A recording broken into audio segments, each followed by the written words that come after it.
হ্যাঁ হ্যাঁ কামটা করছি, আরেকটু হলে গাড়িটার মধ্যে লাগাই দিত। স্যার আপনি বসেন, আমি দেখতাম। এই বেটা, রিক্সা থেকে চালাইতে পারছ না? আপনি অনেক থাপ্পড় মারলেন কেন? দেখতেছেন না অফিসে গাড়ির সামনে চলে এসে, আরেকটু হলে তো লাগাই দিত। গাড়িটা তো রিক্সার সামনে চলে আসছে, তাই এই থাপ্পড়টা আপনার পাওনা ছিল। তাই বলে ওর সাথে আমার কম্পেয়ার? ওর আমি কি সমান? জি, আপনাদের মতো বড় লোকেরা চোখে চশমা পরে ঘুরে বেড়ান আর বুঝতে পারে না পাখি মাটিতে আছে নাকি আকাশে আছে। এর জন্য বড় লোকদের আমি একদম দেখতে পারি না। ফালতু যত সব। স্যার এই গরিব ছোট লোক মায়ের আকল দেখছেন? আমার স্ট্যাটাস দেখলো না, শুট বুট কিছুই দেখলো না, সর মেরে বইলো ও মায়া মানুষ দেখো, আমি কিছু কই নাই। মেয়েটা কিন্তু সুন্দর আছে, আমার ওকে হেভি পছন্দ হয়েছে। আপনি একটা কাজ করেন, মেয়ের ঠিকানা ম্যানেজ করে বিয়ের প্রস্তাবটা পাঠান। ঠিক আছে, তাহলে বিয়ের প্রস্তাবটা পাঠাই, কি বলিস? বাবা সেটা অলরেডি আমি তো কবির সাহেবকে দিয়ে পাঠিয়েছি বিয়ের প্রস্তাবের জন্য। ভুলে যান স্যার, ওই মেয়ের আশা একদম ভুলে যান। স্যার আমি ওই মেয়ের বাসা থেকে আসলাম, মেয়ের মা সাফ সাফ জানিয়ে দিয়েছেন ওই মেয়ে বড়লোক কোনো ছেলেকে বিয়ে করবে না। তাহলে কাকে বিয়ে করবে? মেধাবী সহজ সরল কোনো গরিব ছেলেকে। ওই মেয়ে বড়লোক কোনো ছেলেকে সহ্যই করতে পারে না। তার ধারণা বড়লোকরা কখনো মানুষ হয় না, অতএব স্যারের সাথে ওই মেয়ের বিয়ে অসম্ভব। অসম্ভব কেন? অবশ্যই সম্ভব। প্রয়োজনে আমরা গরিব হব। মানে কি? হ্যাঁ বাবা, টেক ইট ইজি। আমরা তো সত্যি সত্যি গরিব হয়ে যাচ্ছি না, গরিব সাজার অভিনয় করব। যখন পরিচয় হয়ে যাবে তখন সবকিছু বলে দেবো। তোর এই আইডিয়াটা আমার খুব পছন্দ হয়েছে। শুনেন, আপনাকে যা যা বলেছি ঠিক তাই দিয়ে করবেন, পারবেন তো? অবশ্যই পারবো। এটা আবার কি? আরে সাদা বলতে হবে, সব লিখে আনছে। এটা আবার ওর সামনে বের করেন না। আরে তা করবো কেন? ওই তো চলে আস, রেডি হন। তোর এত বড় সাহস! গরিব ছোট লোক কোথাকার! আজকে থেকে তোর বেতন কাটা। তোর মতো গরিব মিসকিন ছোট লোক আমার একদম সহ্য হয় না। পরিষ্কার করে দিচ্ছি স্যার, এই মাসের বেতনটা আমার কাটেন না স্যার, গরিব মানুষ স্যার। তোর কোনো মাপ নাই। কি হয়েছে এখানে? দেখেন না ম্যাডাম, আমি ওনার গাড়ি পরিষ্কার করার কাজ করি। গাড়িতে একটু ময়লা ছিল, এখন বলতেছে এই মাসের বেতন থেকে নাকি টাকা কেটে নিবে। আপনি কালকে সেই লোকটা না যে রিক্সাওয়ালাকে থাপ্পড় মেরেছিলেন, আবার আজকে ওনার সঙ্গে এরকম আচরণ করতেছেন? আপনার কি লজ্জা হবে না? দেখেন আপনি এখানে নাক গলাবেন না, আমার লোক আমি বুঝবো। এই গরিব ছোট লোক মিসকিন কোথাকার, যা গাড়ি পরিষ্কার কর। আপনি ছোট লোক বলেন কেন ওকে?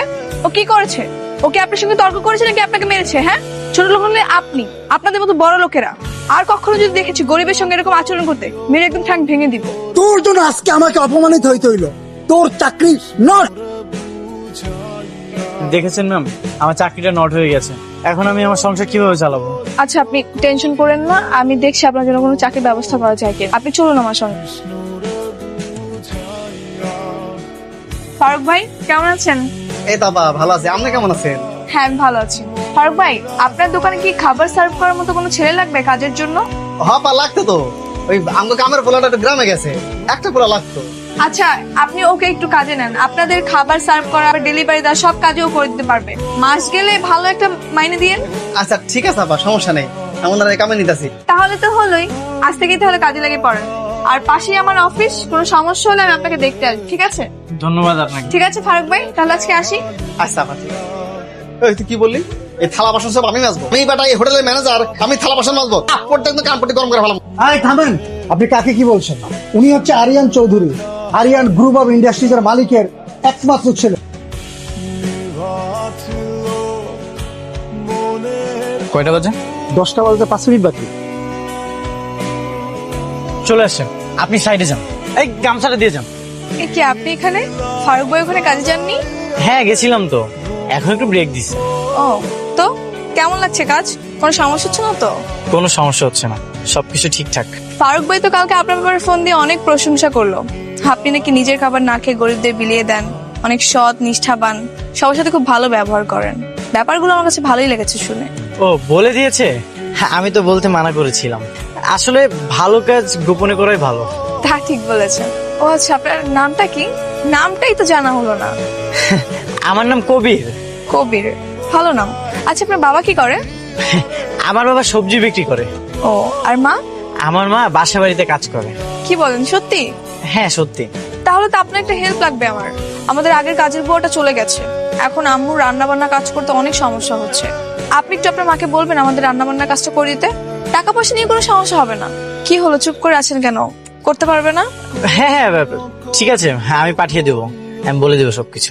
Thank you. তাহলে কালকেই পাঠিয়ে দিন না আমাদের বাসায়। বেশি টাইম থাকতে হবে না, সকালে যাবে, দুপুরের মধ্যে সব কাজ সেরে চলে যাবে। ঠিক আছে। Thank you so much. আচ্ছা আমার লেট হয়ে যাচ্ছে, আমি তাহলে যাই অফিসে। হ্যাঁ এখন কি করব?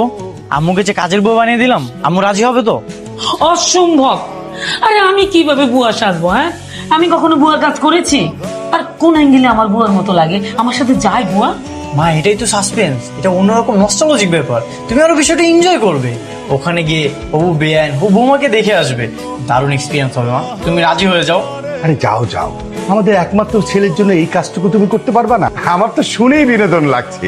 যে মানুষটা কোনোদিন নিজের হাতে চা বানায় খায়নি, সে এখন কাল থেকে অন্য ঘরে গিয়ে কাজ করবে। তুই কেন বলি না তোর বাবা দারোয়ান বা ড্রাইভার? তাহলে তো তাকেও দারোয়ান ড্রাইভার সাজতে হতো, এরকম হিকি করে হাসতে পারতো। মা, এই দেখো কবিরের মা আসছে। যার কথা তোমাকে বলেছিলাম আমাদের বাসায় সব কাজ করবে, উনিই হচ্ছে সেই খালা। না ঠিক আছে ঠিক আছে। কি করতেছো? আবার একদিন করবে। খালা, এই যে এদিকে রান্নাঘর, আপনি তাহলে কাজ শুরু করে দেন। আর আপনার বেতনের ব্যাপারে আপনার ছেলের সঙ্গে আমি সব কথা বলে নিব। আচ্ছা ঠিক আছে, আমি তাহলে যাই। কিন্তু আম্মা, আমার একটু ওয়াইফাই পাসওয়ার্ডটা দেওয়া যায়? আমি আবার ইউটিউব দেখে রান দিত। খালা, আপনি বুয়া হয়ে আপনার হাতে আইফোন। আসলে হয়েছে কি, আমার মা আগে যে বাসায় কাজ করতো ওনারা ছিল ফরেনার, ওনারা খুশি হয়ে আমার মাকে এই ফোনটা গিফট করেছিল। আচ্ছা মা, তাহলে তুমি ঠিকঠাক মতো কাজ করো, আমি তাহলে যাই। আচ্ছা, দেখা হবে পরে।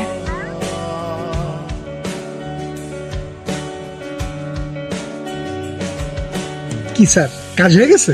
হয়ে গেছে, তবে এবার অন্যভাবে ইমপ্রেস করতে। কিভাবে? কি ইমপ্রেস? এইটা আমি প্রমাণ করতে পেরেছি আমি একজন ভালো মানুষ ও গরিব। এইবার প্রমাণ করতে হবে আমি একজন মেধাবী। শোনেন,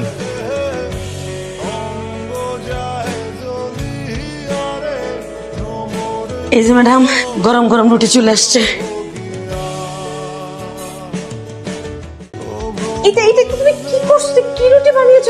বেশ, এবার আপনাদের চুলার আগুন অনেক বেশি গরম তো, তাই মনে হয় পুড়ে গেছে।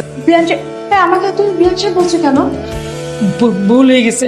আমি যে একটা বাসায় কাজ করি, ওখানে আরেকটা বউ আছে তো, তারে আমি বেআইন ডাকছি। ডাকতে ডাকতে অভ্যাস হয়ে গেছে। বলো তো এটা কি? এক জিনিস আর কতবার কমু sir? A B C D E F G সব পারি। আরে তোমাকে এতগুলো বলতে বলেছি, আমি যেটা বলতেছি সেটাই বলো। এরপরে কি হয়? আপনি এখন কি শোনো, আমার এলাকায় কেউ নিরক্ষর থাকবে না। বলো এ বি। আপনি কাজের ফাঁকে এদের জন্য পড়াশোনা আয়োজনও করেছেন, ব্যাপারটা সত্যি খুব সুন্দর। ধন্যবাদ আপনাকে। আপনাকেও। আচ্ছা, আপনি কতটুকু পড়াশোনা করেছেন? আমি অনার্স কমপ্লিট করেছি। কি বলেন, সত্যি? হ্যাঁ। ছি ছি, এটা আগে আপনি আমাকে বলবেন না? আমি আপনাকে একটা হোটেলে চাকরি দিয়েছি। না না, কি যে বলেন ম্যাডাম। আর তাছাড়া গরিবদের সাথে আমি চলতে স্বাচ্ছন্দ্য বোধ করি। বড় লোকরা তো আমার চোখের বিষ। এসব বড় বড় জব করে ধনী হতে চাই। বাহ, আপনার সঙ্গে আমার অনেক মিল। তাই নাই? আপনি কিন্তু একদমই টেনশন করবেন না, আপনার জন্য অবশ্যই আমি একটা ভালো চাকরি খুঁজে দিই। আচ্ছা, তোমরা এটা কমপ্লিট করো, আমি ম্যাডামকে একটু আগিয়ে দিয়ে আসি। আচ্ছা, আপনার বাবা যেন কি করে বলেছিলেন? বাবা বাবা ওই যে সবজি বিক্রি করে। চলুন না আপনার বাবার সঙ্গে একটু পরিচয় হয়ে আসি। কি হলো, কোনো সমস্যা? না না, কোনো সমস্যা না। আজকে আমার বাবা একটু কারণ বাজার গিয়েছে, সবজি আড়ত, কালকে নিয়ে যাই। হ্যাঁ ঠিক আছে, চল। আজকে আমার খুশির দিন। আমি যখন কাজের বুয়া সাজবো বলছিলাম, তখন তো খুব মজা নিছিলাম। এখন তো তোমাকে সবজি বিক্রি করতে হবে। আচ্ছা বাবা, তুমি রেডি থাকো, আমি তোমাকে কাল নিয়ে যাবো। আমি অবশ্যই রেডি থাকবো, কোন টেনশন করিস না। ঠিক আছে। এই যে স্যার চলে আসছে সবজি বিক্রি করতে। আমি চলে আসছি, কোনো টেনশন নাই। তুমি খালি আমাকে বলবা কোন সবজি কত টাকা দামে বিক্রি করবো। তার আগে তুমি আমাকে বলো, এইসব ড্রেস পরে আসছো কেন? আমি জানতাম তুমি যে একটা ঝামেলা পাকাবে, এই জন্যই তোমার জন্য আমি ড্রেস নিয়ে আসছি। নাও, এগুলো পরে নাও। আচ্ছা শোনো, আমি তাহলে তোমার বৌমাকে নিয়ে আসি, তুমি ততক্ষণ সবজি বিক্রি করো। হায় হায় হায় হায়, যে কি আমার অফিসের কর্মচারী, মান সম্মান সব গেল রে। চাচা, এই লাউ কত? লাউ হইতেছে গিয়া 10 টাকা। 100 টাকা লাউ 10 টাকা? কি কোন চাচা, পাগল টাগল হয়ে গেলেন নাকি? কিছু খায়াটাই আইছেন? ঠিক আছে, সবজি লাগবে না, আপনার সবজি আপনিই খান। ম্যাডাম, এই যে আমার আব্বাজান। আসসালামু আলাইকুম চাচা। ওয়ালাইকুম আসসালাম। কেমন আছো মা? ভালো আছি চাচা। আপনি কি আমাকে আগে থেকে চেনেন নাকি? শুন না কেন, তুমি আমার বউরে তুমি বাড়িতে কাম দিছো, আমার এই পোলাটার একটা চাকরি দিছো, তোমার নাচি নাকি উপায় আছে? তাই তো। চাচা, আমার মা অসুস্থ, আমার কিছু সবজি দিবেন? আমার কাছে টাকা নাই। আরে আচ্ছা, নাও নাও নাও, যেটা তোমার পছন্দ এই সবজি নিয়ে যাও, তোমার টাকা পয়সা দিতে হবে না। বাহ চাচা, আপনি তো অনেক ভালো মানুষ। এ আর এমন কি মা, সত্যি বলতে চাচা, আপনি যেমন ভালো, আপনার বউ ছেলে তারাও অনেক ভালো। আর আপনি কবিরকে নিয়ে একদম টেনশন করবেন, ওকে কালকে আমি একটা নতুন কোম্পানিতে চাকরি দিচ্ছি, কথা হয়েছে। আলহামদুলিল্লাহ, আল্লাহ তোমার মঙ্গল করুক। তুঙ্গ সুখের সংসার হোক, ঘর জুড়ে একটা ফুটফুটার সন্তান আসুক। সেই সন্তানের রয়ে আমি যে কি আনন্দ করুম। ম্যাডাম সরি, আপনি কিছু মনে করেন না, কি নাকি বইলা ফেলছে বলে। ইটস ওকে চাচা, আমি তাহলে আজকে যাই, আমার লেট হয়ে যাচ্ছে। আচ্ছা ঠিক আছে মা। ওর বাবাও সহজ সরল। হ্যাঁ, তাহলে আর বলছি কি জানো, আমি তো পুরো লজ্জায় লাল হয়ে গিয়েছিলাম। আচ্ছা শোন, ওর মাও কিন্তু অনেক সহজ সরল, তাই না? কোনো কাজ পারে না, কিন্তু দেখ কথাবার্তা খুবই মিষ্টি, আবার ব্যবহারও খুব আন্তরিক। মারে, এত কথা বলে রাগ করিস না, বলো না।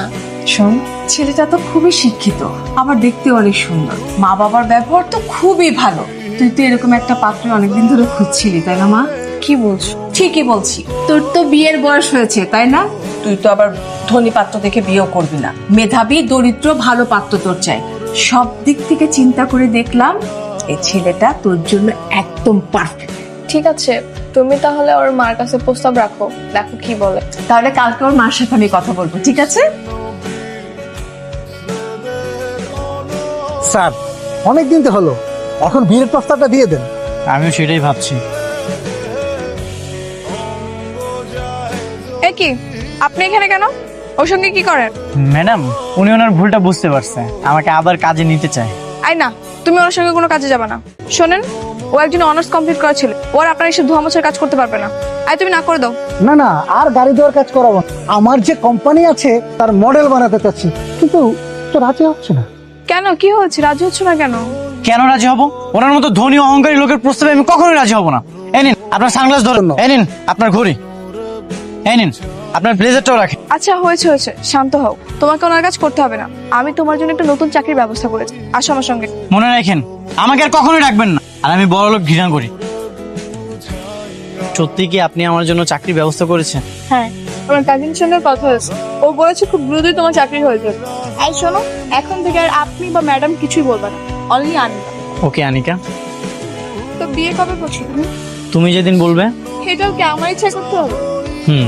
যদি বলে আমাকে বিয়ে করতে, তাহলে কি করবা? করবে না? কেন করবো না? আর এমনিতেও তো আমি তোমাকে অনেক পছন্দ করি।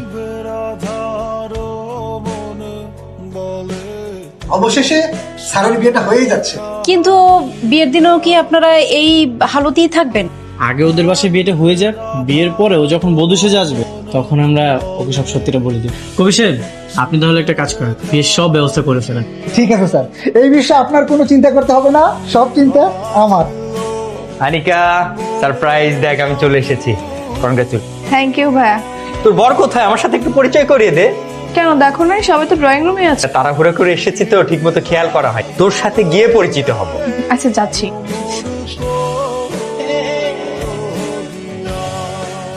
আসসালামু আলাইকুম স্যার, আপনি এখানে?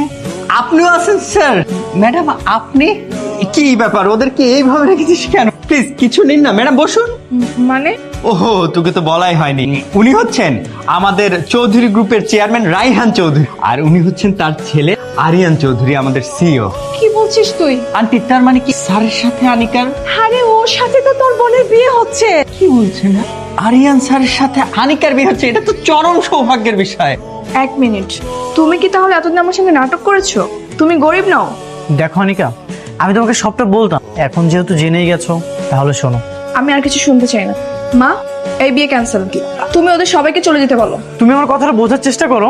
থাক, আমি আর কিচ্ছু বুঝতে যাচ্ছি না। তুমি একজন কোটিপতির ছেলে হয়ে গরিব সেজে আমার সঙ্গে প্রতারণা করেছো, আর আমি একটা প্রতারককে কখনো বিয়ে করবো না। আনিকা শোনো, তুমি আমার কথাটা শোনো। আনিকা ট্রাই টু আন্ডারস্ট্যান্ড, তুমি আমার কথাটা শোনো, আমাকে 2 মিনিট সময় দাও, আমার কথাটা তুমি বোঝার চেষ্টা করো। কি বুঝবো আমি? হ্যাঁ, তুমি আমার সঙ্গে এতদিন চিট করেছো, আমাকে ধোকা দিয়েছো, এটাই তো? হ্যাঁ, আমি তোমার সাথে চিট করেছি, তোমাকে ধোকা দিয়েছি শুধুমাত্র তোমার ভালোবাসার জন্য। যেদিন তোমাকে আমি প্রথম দেখেছিলাম, তোমাকে দেখে না আমি মুগ্ধ হয়েছি। তারপর আমি তোমাদের বাড়িতে বিয়ের প্রস্তাব পাঠাই, কিন্তু তুমি রিজেক্ট করে দিয়েছিলে। তখন জানতে পারি তুমি ধনী কাউকেই কখনো বিয়ে করবে, তুমি তাদেরকে অনেক অপছন্দ করো। তারপর আমি এই গরিবের অভিনয়টা করি। আমার না কিছু করার ছিল না, এগুলো আমি করেছি শুধুমাত্র তোমার মন জয় করার জন্য, তোমার ভালোবাসা পাওয়ার জন্য। ভালোবাসা মানুষের জন্য মানুষ কত কি করে, আমি তো সামান্য অভিনয় করেছি। ভালোবাসা মানুষকে পাওয়ার জন্য মানুষ জীবনের সাথে যুদ্ধ করে, হাজার হাজার মানুষ নিজেকে প্রতিষ্ঠিত করার জন্য ব্যস্ত, কিন্তু আমি তো অলরেডি এস্টাবলিশ। তুমি যখন স্রোতের বিপরীতে যাচ্ছিল, তুমি ধনীদেরকে অপছন্দ করো, আমার না কিছু করার ছিল না, এই জন্য আমি অভিনয় করেছি। তুমি বলো আমি কি করতাম তখন? তাই বলে মিথ্যার আশ্রয় নিন? মিথ্যার আশ্রয় নিয়েছি কারণ আমি তোমাকে প্রমাণ করতে চেয়েছি সব ধনীর এক নয়। এই যে আমার বাবাকে দেখো, সে কোটি কোটি টাকার মালিক, তারপরও সে রাস্তায় নেমে সবজি বিক্রি করে। আমার মাকে দেখো, সে এত বড় প্রভাবশালী বাড়ির বউ, কিন্তু সে তোমাদের বাড়ি থেকে দিনের পর দিন কাজ করেছে। তুমি কি একটা ধনী মানুষকে দেখাতে পারবে যে এইসব কাজ করবে? আনিকা, তুমি আমাকে ফিরিয়ে দিও না, আমি তোমাকে অনেক ভালোবাসি। তুমি আসলে ঠিকই বলেছো, সব ধনীরা হয়তো এক হয় না। দেখো আনিকা, যে সব ধনীরা এক নয়। ঠিক আছে, আমি রাজি। তবে এতদিন যে আমাকে হ্যাপি করার জন্য তুমি আর তোমার ফ্যামিলি যেসব কাজ করতে, এটা বিয়ের পরেও করতে হবে। কেন করবো না? অবশ্যই করবো আমি। আচ্ছা, ঝামেলা তো মিটমাট হয়ে গেছে, চলো আমরা বিয়ের আসরে যাই, সবাই আমাদের জন্য ওয়েট করতে।